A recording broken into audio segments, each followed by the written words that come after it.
네, 우리 같이 하나님의 말씀 보기 원하는데요. 오늘 말씀의 제목은 천억 이상의 가치를 발견하고 쟁취하라. 천억 이상의 가치를 발견하고 쟁취하라. 한번 우리 제목 한번 같이 읽어보시겠어요? 시작.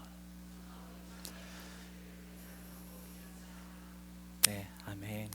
먼저 오늘 이 제목에 대해서 좀 이야기를 해야 될 것 같아요. 사실 이 제목을 이렇게 지어놓고 제가 몇 날 며칠을 고민했는지 몰라요. 그래서 사실 혹시 오늘 이 제목을 보면서 왔을 때 천억 이상이라는 그 말이 혹시 마음에 조금 불편함을 가지는 분이 있다면 먼저 좀 죄송하고 양해를 구합니다. 그런데 며칠 동안 이 제목을 가지고 하나님께 물으면서 기도했는지 몰라요. 하나님 다른 제목 쓰면 안 될까요? 이렇게 성도님들의 어떤 관심을 자극시키거나 이런 관심을 끌고 싶으면 마음은 전혀 없는데 제목 바꾸면 안 돼요.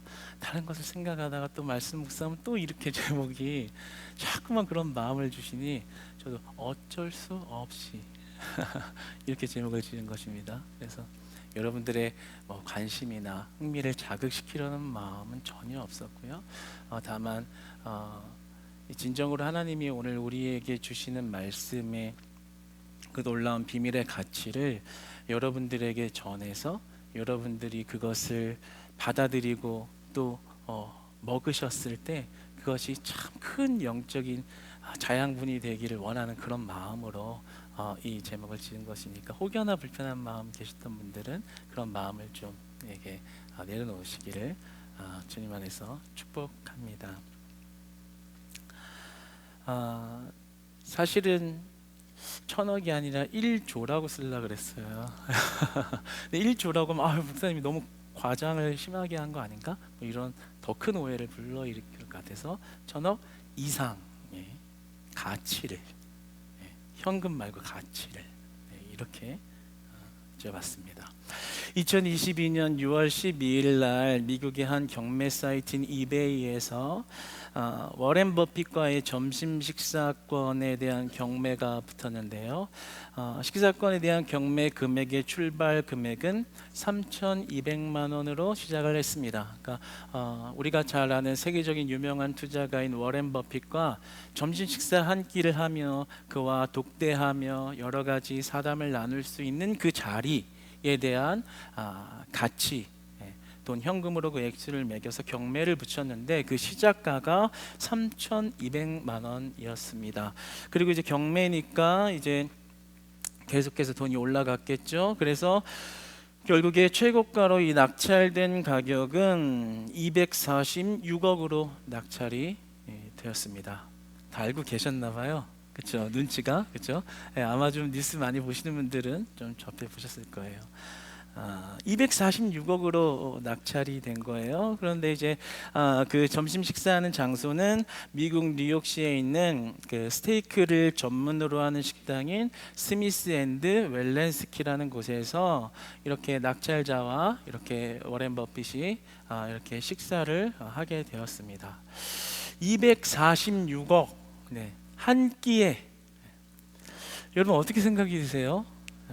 이 기사와 이 내용을 처음 접하신 분도 있을 것이라 예상되는데요. 한 끼에 246억. 어떤 마음과 생각이 드시는지요?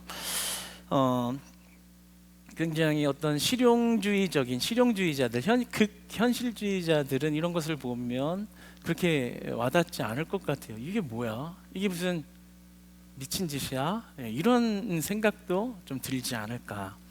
23년도 현재 최근에 이제 12월에 우리나라 특급 호텔 뷔페에 해당하는 특급 호텔 중에서도 이제 가장 높은 식사 가격을 이렇게 매겨놓은 데가 서울 신라 호텔, 조선 팰리스 호텔이래요. 저 어디 있는지 나 잘 몰라요. 근데 이 두 곳이 이렇게 가장 높은 가격을 매기고 있는데 조선 팰리스 호텔 같은 경우에는 조사해 보니까 21만 5천 원, 1인이 한 끼 식사하는데 21만 5천 원. 뭐 조식도 있고 주중 가격도 뭐 있고 하니까 대충 한 끼에 20만 원이라고만 쳐도 실용주의적인 관점에서 생각해 보면 한 끼에 20만 원, 우리나라에서 최고 이렇게 사내 진미가 차려져 있는 곳 한 20만 원이면 한 끼 먹으니까 246억에서 20만 원을 나누니까 12,300기가 되더라고요. 이거 지금 계산기 들으면서 이거 하고 있었어요. 12,300기가 나와요. 그냥 뭐 정확하게는 아니어도 대략적으로 환산을 하면 대략 11년 이상을 매일 세 끼를 조선 팰리스 호텔에 가서 먹어도 조금 남는 11년 이상. 그 돈이 246억이거든요. 근데 이 246억을 한 번에 태워버린 그는 도대체 어떤 사람인가, 누구인지 나와지는 않았는데요. 뭐 때문에 그렇게 많은 돈을 지불하고 한 끼의 식사를 한 걸까? 저는 이 기사를 보면서 이 워렌 버핏이라는 그 사람이 가지고 있는 그런 가치도 참 대단하지만, 그 워렌 버핏에게 246억을 지불하고 밥을 먹겠다고 하는 참 그 사람도 대단하다라는 그 사람이 더 대단하다라는 생각이 들었습니다. 그러니까 곰곰이 생각을 해보니까 그에게는 식사가 중요한 거는 아니겠죠. 그래서 제가 그 기사를 보고 이 어디예요? 미국 뉴욕시의 스테이크 식당인 스미스 앤드 월렌스키 찾아 들어가 봤어요. 메뉴판을 보니까 뭐 그냥 식당이에요. 그래서 뭐 가장 비싼 스테이크가 하여튼 20만 원이 안 넘더라고요. 가장 비싼 게. 그리고 나머지는 그냥 미국에서 그래도 좀 그냥 괜찮은 편에 속하는 스테이크 식당 정도의 가격. 그러니까 도대체 이 사람은 246억을 한 번에 이렇게 지불할 때는 그 음식 때문에 지불한 거는 분명히 아닐 거예요. 그렇죠? 그 스테이크 한 끼 먹으려고 246억을 지불한 건 당연히 아닐 겁니다. 그럼 뭐 때문에 그렇게 그 많은 돈을 지불했을까? 그것은 바로 워렌 버핏 때문인 거죠. 그 사람과 식사를 하면서 그 사람의 행동이 어떤지, 그 사람은 도대체 어떤 사고와 가치관을 가지고 사는 사람인지, 이 사람 하나의 제스처와 그리고 행동, 그리고 어떤 것에 반응하는 것들, 그리고 자신이 준비해온 어떤 핵심적인 물어보고 싶은 질문을 던졌을 때 그것에 대한 아주 기가 막힌 대답. 그러니까 그 사람에게는 음식보다 돈보다 더 중요하다라고 여겨지는 게 있었던 거예요. 가치관이겠죠. 그 사람의 내적 가치를 보고 내 것으로 만들기 위한, 그것이 돈보다도 음식보다도 중요하다라고 여겼던 것입니다. 그러니까 결국 그 돈을 지불한 사람에게는 무엇을 먹느냐의 문제가 아니라 그에게는 누구와 먹느냐의 문제가 중요했다라는 거죠. 오늘 본문으로 한번 들어가 보면 다윗이 굉장히 우리가 이해하기 어려운 행동들을 하거든요. 마치 246억을 한 번에 지불하는 것과 비슷한 그런 이해하기 어려운 행동을 다윗이 줄줄이 합니다. 오늘 본문에 천천히 살펴보면 내 영혼이 주를 찬양하나이다.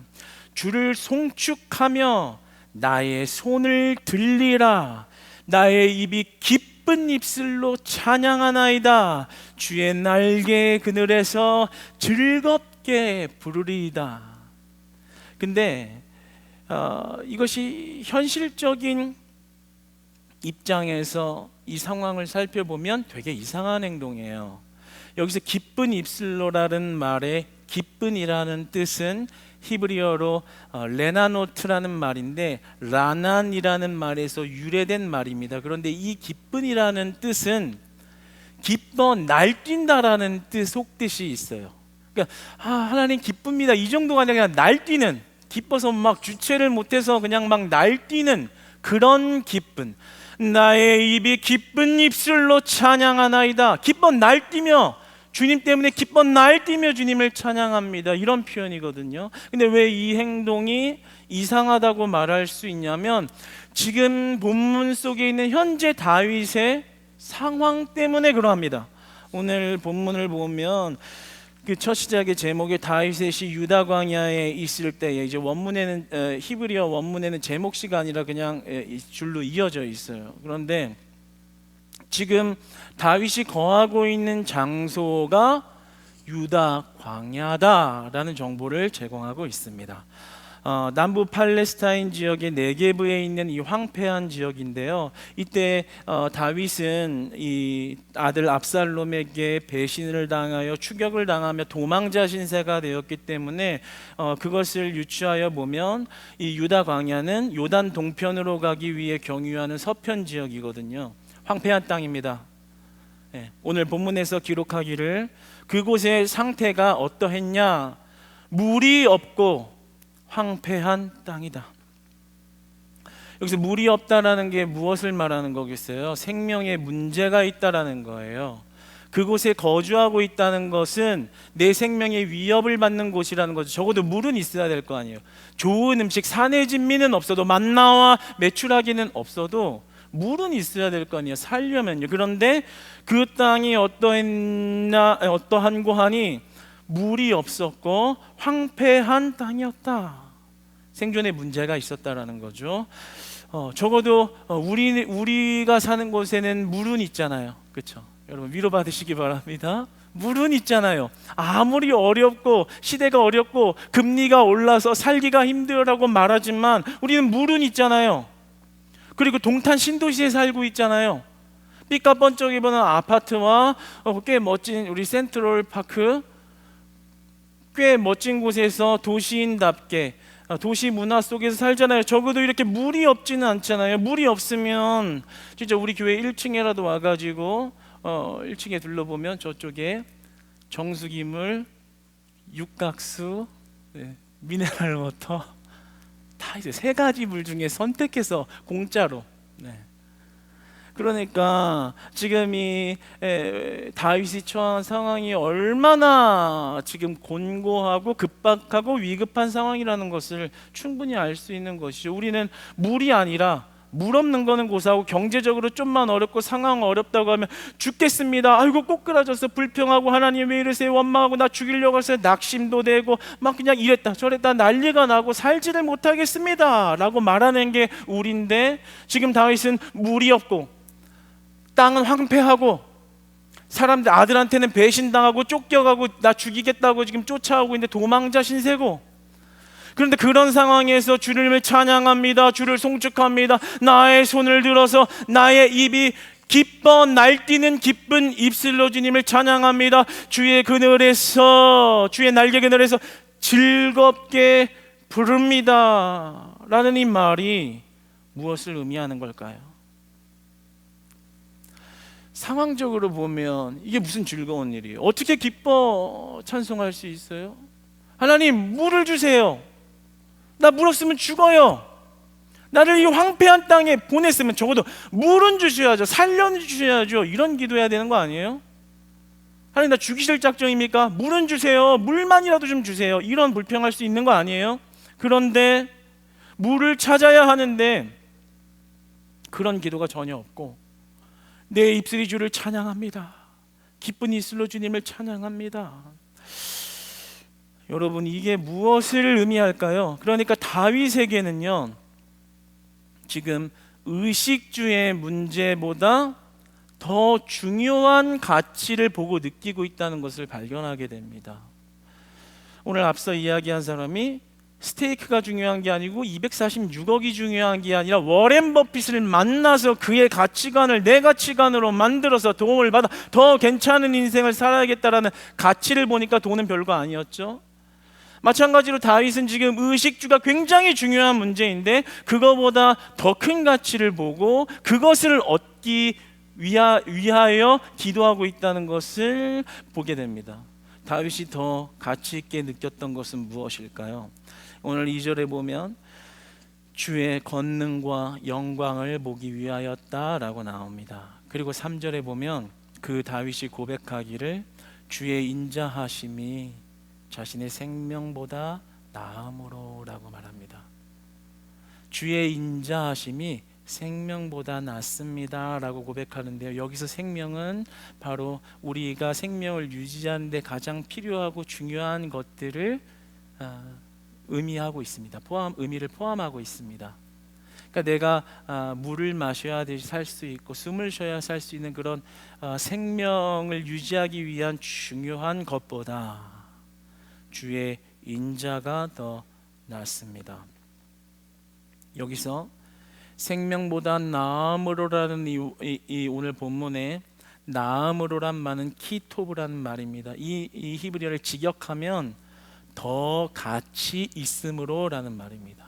그러니까 다시 풀어서 이야기하면 내가 물을 마시는 것보다, 내가 비옥한 땅에 있는 것보다 하나님의 인자하심을 경험하는 것이 훨씬 더 가치 있는 일입니다. 이 얘기입니다. 물 안 마셔도 좋습니다. 나에게 비옥한 땅이 없어도 좋습니다. 나에게 훌륭한 음식과 그리고 최상 등급 고기 같은 게 없어도 좋습니다. 배가 줄여도 좋습니다. 그거보다 더 가치 있는 것은 하나님의 인자하심을 내가 경험하는 것입니다. 그런 고백을 하고 있는 것입니다. 이 하나님의 인자하심은 이제 우리가 잘 아는 단어인 헤세드라는 말입니다. 조건 없이 사랑해 주시는 은혜로움. 이 다윗은 그 하나님의 인자하심을 경험했던 사람입니다. 그래서 오늘 이 광야에 지내면서 이런 말을 언급하죠. 그 성소에 있었을 때 내가 침상에서 그 새벽에 하나님 앞에 말씀을 작은 소리로 읊조렸던, 이게 무엇을 말하냐면 과거에 그 하나님의 인자하심을 충만히 경험했던 그 순간을 떠올리는 거예요. 내가 전쟁에 승리했을 때나 아니면 기뻤을 때나 왕의 자리에 올라 모든 권세를 누렸을 때나 아니면 사람들에게 배신을 당하고 추격을 당하고 그리고 언제 죽을지 모르는 도망자의 신세가 되었을 때나 상관없이 나를 늘 한결같이 사랑해 주신 하나님의 인자하심, 조건 없이 사랑해 주신 인자하심, 그 영혼을 배부르게 하신 하나님의 인자하심을 경험한 다윗이 지금 어려운 상황 가운데서 기름진 음식을 찾는 게 아니라, 물을 찾는 게 아니라 그 인자하심이 내 안에 충만히 흐르기를 간구하고 있는 것입니다. 하나님, 그 인자하심이 생명보다 낫습니다.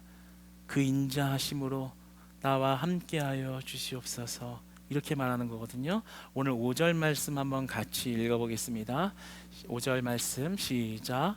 골수와 기름진 것을 먹음과 같이 나의 영혼이 만족할 것이라. 나의 입이 기쁜 입술로 주를 찬송하되. 골수와 기름진 것을 먹음과 같이, 이 골수라는 말은 가장 살찐 최상급 음식을 이야기합니다. 그러한 것을 먹음과 같이 나의 영혼이 만족할 것이라. 그 음식 중요하지 않다. 음식, 물 중요하지 않다.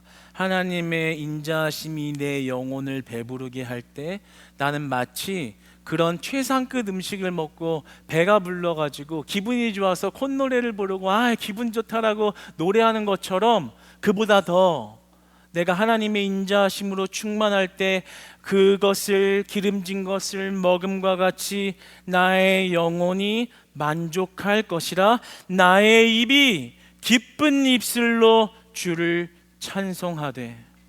물이 없어도 하나님, 내 영혼의 배부름을 주님께서 주시기 원합니다. 내 영혼을 배부르게 하소서. 내 영혼을 배부르게 하소서. 내 영혼이 하나님의 인자하심으로 충만하게 에워싸도록 주님 역사하옵소서.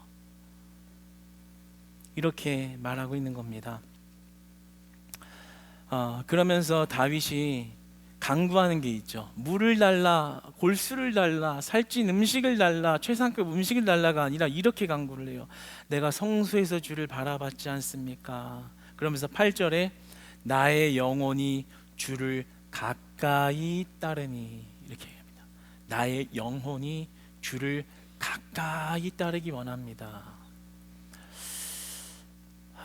참 우리 믿는 사람들의 이 희한한 방법과 희한한 비밀과 너무나도 큰 축복을 오늘 본문을 통해서 발견하는 것 같습니다. 우리가 한 끼에 246억 태우는 사람 이해가 잘 안 되잖아요, 그렇죠? 근데 우리가 하나님을 따르는 모습이요, 세상 사람이 볼 때 그렇게 이해가 안 돼야 되는 거예요. 주를 가까이 따르니, 주님한테 물을 공급받는 게 중요한 게 아니라 하나님을 가까이 하게 돼요. 워렌 버핏하고 식사 한 번 해서 그를 가까이 두면서 246억을 태워버려도 그를 가까이 두고 나서 그가 어떤 말을 하는지를 보고 내가 그것을 가지고 오면은 내가 그것이 246억 이상의 가치를 발휘하겠다라는 생각을 했죠. 우리가 다윗이 지금 어떤 생각을 하는 거냐면, 주를 가까이 따르면, 성소에서 예배하다가 하나님의 임재와 임자심이 나를 충만하게 하셨듯이 그 하나님이 나와 가까이 있으면 기름진 음식도 골수도 잘 사는 것도 비옥한 땅도 중요하지 않다. 그보다 더 큰 가치, 생명보다 나음으로 그 인자하심이, 그 조건 없는 사랑이 내 삶을 지배하고 있는 것이 훨씬 더 큰 가치라는 것을 다윗은 발견한 겁니다. 그러니까 다윗은 진짜 욕심쟁이인 거예요. 우리같이 단순한 사람들은, 죄 많은 사람들은 물 주세요, 만나 주세요, 메추라기 주세요, 스테이크 주세요, 잘 살게 해주세요, 먹고 살고 봐야죠, 이런 것이 바로 육체적으로 바로 나온 놀인데, 다윗은 진짜 욕심쟁이인 거예요. 그 가치가, 더 중요한 가치가 어디에 있는지를 보고 있는 겁니다. 물과 만나는 두 번째로 구합니다. 첫 번째, 주를 가까이 하는 것, 하나님의 인자하심으로 나를 덮으소서. 그러니까 영혼의 배부름을 그는 경험하고 난 거예요. 영혼의 배부름을 경험하니까 이 땅의 미련이 사라진 겁니다. 영혼이 배부르고 나니까 땅에서 배부른 거는 만족이 안 되는 거예요. 여러분, 이 다윗의 신앙이 저와 여러분의 신앙 되기를 축복합니다. 이 땅의 미련을 안 두고 사시길 바랍니다. 이 땅의 배부름이 만족이 안 되시기를 축복합니다. 어디서요? 주의 성소에서요. 다윗이 성소에서 예배하다 그 하나님의 임재가 충만하게 임하니까요, 이 땅의 배부름이 만족이 안 됐던 거예요. 물을 마셔도 채워지지가 않는 거예요. 하나님의 인자심이 채워져야지만 내 영혼이 살아있다는 것을 느낀 거죠. 그런 다윗과 같은 신앙을 정말 사모하게 됩니다. 사랑하는 여러분, 여러분은 어떠한가요? 하나님 앞에 지금 물을 구하고 있나요? 아니면 황폐한 땅을 비옥한 땅으로 바꿔달라고 기도하고 있나요? 아니면 하나님의 인자심이 내 생명보다 나음으로 주님의 신실한 사랑이 내 안에 꺼지지 않도록 날마다 역사하옵소서, 이렇게 구하고 있나요? 영혼의 배부름을 빨리 느껴보시기를 축복합니다. 영혼의 배부름을 빨리 느끼셔야 돼요. 예배 드리시면서 성소에서 하나님의 임재가 충만하게 임할 때, 천국문이 열려질 때 이 땅의 채워짐이 다가 아니구나가 깨달아지면요, 이제 더 이상 이 땅의 배부름으로 만족이 안 되는 거예요. 자꾸만 하나님을 찾겠죠. 자꾸만 하나님을 구하는 겁니다. 오늘 다윗이 고백하기를, 그 새벽에 침상에서 말씀을 읊조리면서 하나님을 기뻐하는 모습을 봅니다. 배신자들로 인해서 충격을 받고 배신을 당했는데 그 침상에서 우는 게 아니라 하나님, 주님을 찬양하는 말씀을 읊조리는 것을 보게 됩니다. 여러분, 말씀을 맺겠습니다. 여러분은 누구와 점심을 드시겠습니까? 여러분, 누구와 아침을 드시겠습니까? 누구와 저녁밥을 드시겠습니까? 여러분, 하나님과 함께 드시기를 축복합니다. 워렌 버핏이 한 끼 먹는데 246억이면 우리 하나님과 함께 동행하며 한 끼를 먹으면 얼마일까요? 246억째. 새벽, 아침, 점심, 저녁, 이 네 순간만 하나님과 동행해 246억이라고 치고 낮춰놓고 246억으로 치고 우리 하나님을 가까이 두어서 동행해서 4번만 하루에 동행해도 1000억이 넘습니다. 다윗은 그걸 본 겁니다. 주를 가까이 하면 나는 1000억도 2000억도 3000억도 1조도 그것이 다 내 것이구나, 그것을 발견한 겁니다. 그것을 쟁취한 겁니다. 하나님이 나와 함께 하시면 이 땅의 돈 1000억이 아무것도 아니군요. 주의 인자하심이 내 생명보다 가치 있으므로. 사랑하는 여러분, 하나님의 인자하심으로 말미암아 여러분의 영혼의 배부름을 날마다 회복하고 느끼셔서 이제 하나님이 먹여주시는 영혼의 배부름 아니면 살아갈 수 없는 영적 존재들로 거듭나고 변화하고 성숙하여 우리 그리스도와 동행하는 그 놀라운 비밀의 가치, 이거 뭐 1000억이 되겠어요? 1조로도 2조로도 10조로도 100조로도 형용할 수 없는 놀라운 그 고귀한 가치가 여러분의 삶에 들어가 그 놀라운 그 보배와 그 비밀과 1000억도 넘는 그 가치를 매일 그분의 음성을 발견하고 그분의 음성을 듣고 그분이 뭐라 말씀하시는지, 아, 워렌 버핏의 가치가 이렇구나, 사고가 이렇구나, 하나님의 말씀이 이렇구나, 하나님의 명령이 이렇구나, 하나님이 이렇게 말씀하시고 이런 분이시구나, 그것을 알면 몇백억을 버는 거예요. 여러분 옆에 분들하고 한번 이렇게 인사해요. 오늘 참 잘 오셨습니다. 이거 말씀에 이거 은혜가 된 건지 잘 오셨습니다. 좀 이렇게 좀 감정을 올려서 다시 여러분 참 잘 오셨습니다. 여러분 참 잘 오셨습니다. 할렐루야. 여러분 진정으로 사랑합니다. 여러분 한 주간 동안요 하나님 안에서 승리하시기를 축복합니다.